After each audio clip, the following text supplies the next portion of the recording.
Occasionally someone will send me an original piece to be duplicated, and you have to look at the piece and try and think of the reason it was made and when it was made and what they had to make it with, and can I make the piece? Case in point would be a 1703 chocolate pot that I made for a historic site a few years back. And despite it looking pretty simple, it's the most difficult piece I make. More hours in this than in a lot of other pieces. And it's as close to the original as I could possibly get it. And it makes you wonder why, in the name of Pete, the original pots were made this way, because there's a lot of easier ways of making it. And this one it's interesting.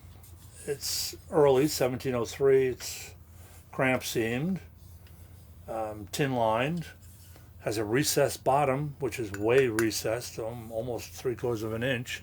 Actually, the bottom sits at the waist level in the pot. The pot is a taper. The rivets holding everything together are 1/8 of an inch hand-rolled copper. The maple handle is burned on, so it doesn't turn, doesn't rotate on the handle stem itself.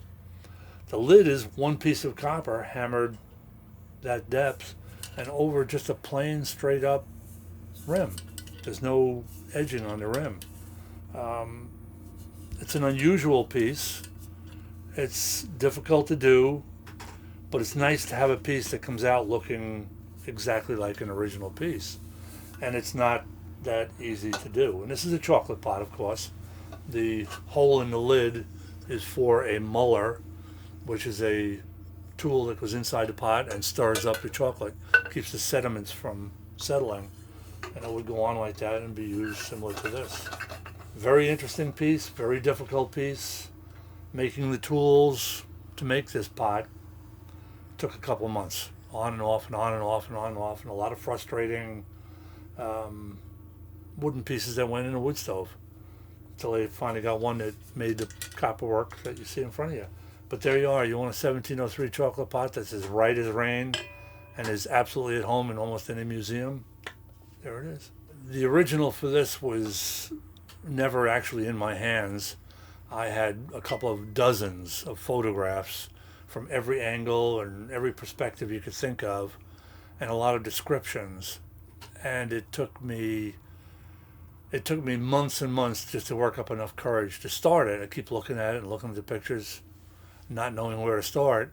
And it probably took 6 months total before I could actually get in my mind where to start the piece and how to make it and what they started with. The lid itself took about 8 annealings, or what they called them in the 18th century, 8 lights, heating up to a reddish color and then quenched in water to make the metal soft, to hammer it in place.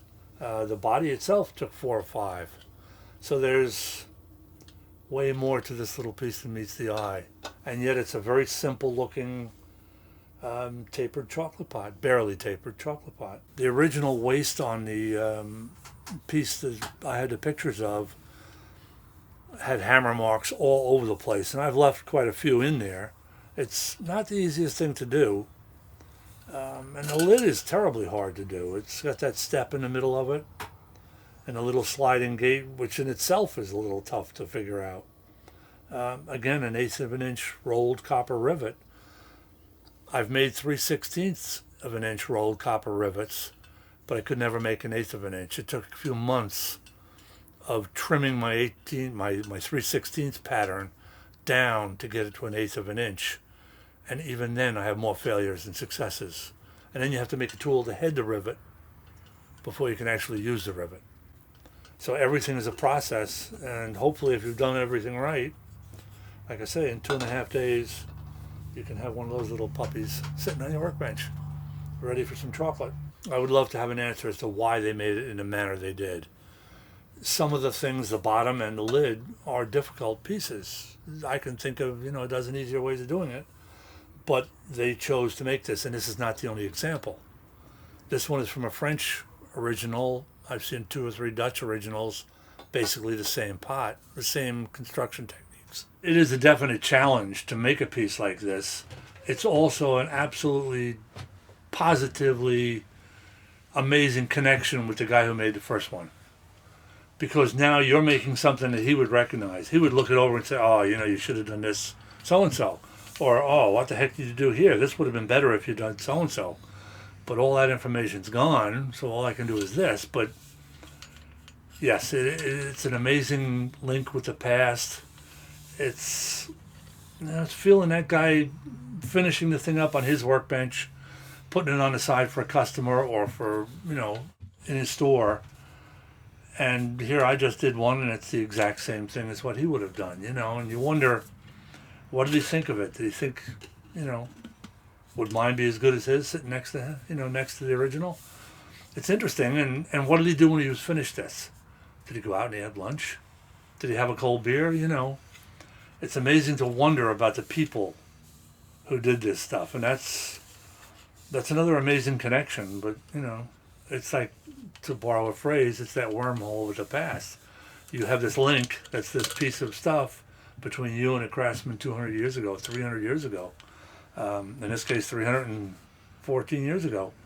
And it's amazing. It's amazing to turn something out and say, I think that's as good as what you did. Maybe, I hope. What do you think? I'd love to get an answer to that question, but I guess I won't.